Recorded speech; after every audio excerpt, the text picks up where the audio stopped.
Hello there. The looming mortgage crisis will crush the Tories.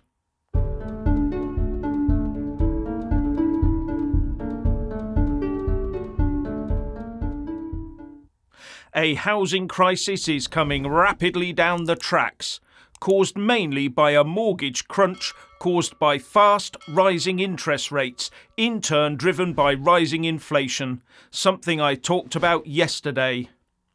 And if this causes people to lose their homes, it will be devastating for any last lingering chances the Tories think they have of winning a general election next year. Something that Boris Johnson's sister, Rachel Johnson, pointed out during her LBC show. During an election year, I suggest that the biggest crisis the Tories face is not disco dancing in central office during the strict bit of lockdown, it is whether people can afford to stay in their homes, she said. And she went on to say that this will affect renters and homeowners alike, as well as landlords. There seems to be a perfect storm looming, she said, a storm that will sink the Tories in election year.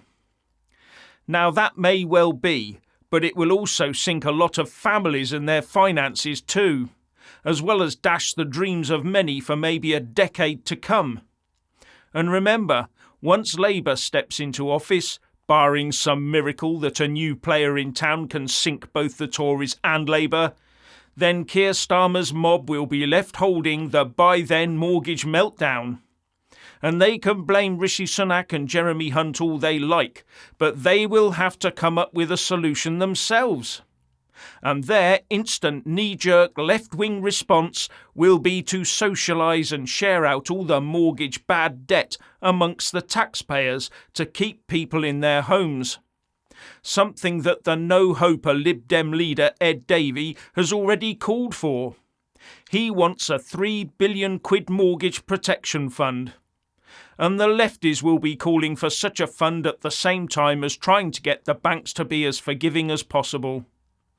The trouble is, the mortgage lenders can only go so far before they're putting themselves at risk as well. They will not want a whole pile of bad debt building up on their books. Look what happened in 2007 and 2008.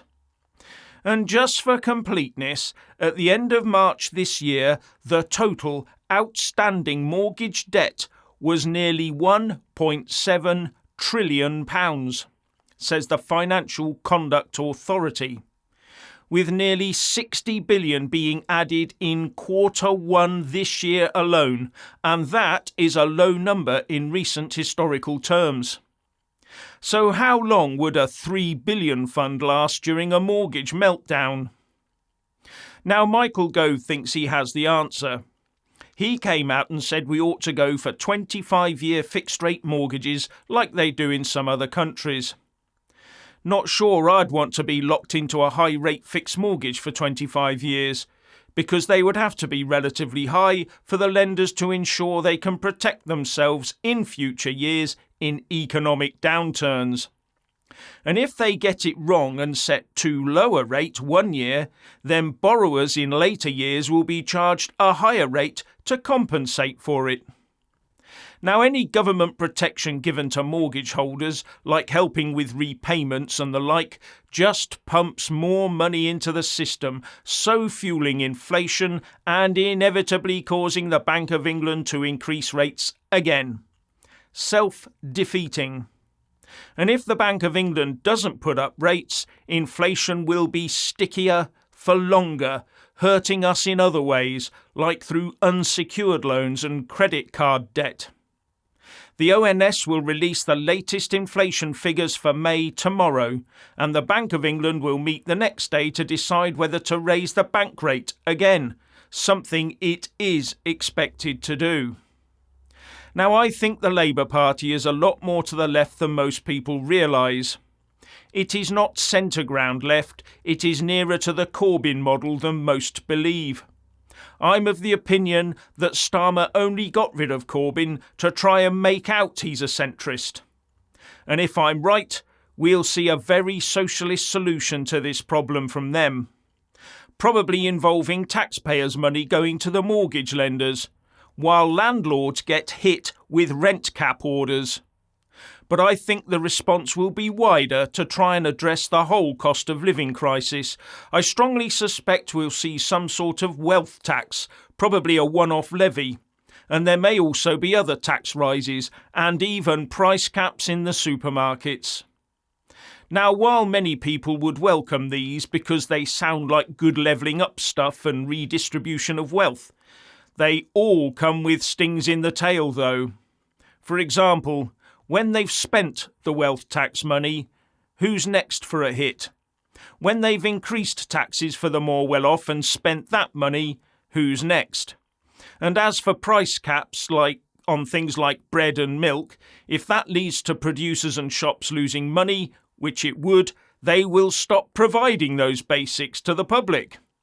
None of this gets us out of the mire either. All we would be doing is kicking an ever heavier can a few feet down the road until with the last kick we just stub our toe on an immovably weighty can. So sadly for some, the correct route to take may well be to let the housing market play it out as it is set up to do.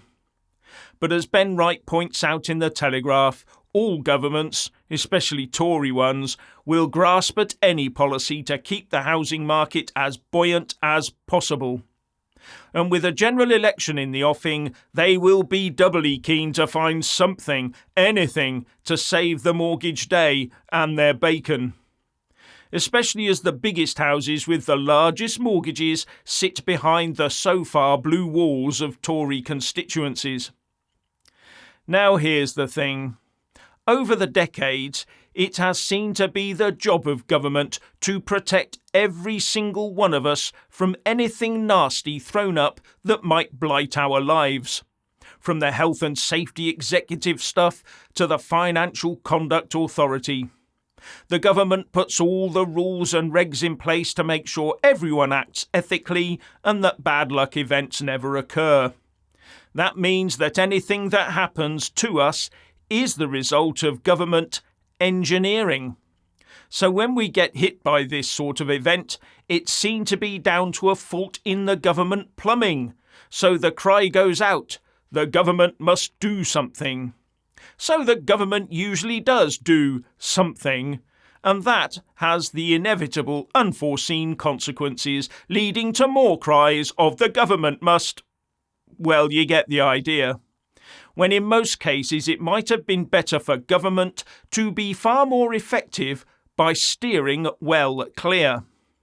Especially as anything the government is likely to do will add billions to the national debt and therefore be unfunded. But at the end of the day, politicians, both Tory and Labour, will promise to act and help people by using other people's money and further socialise the UK in the process. It won't be long before we're nationalising the housing supply, so no one ever owns their own house again at this rate, and allow it to be allocated by need, not by wealth. Or is that the WEF plan?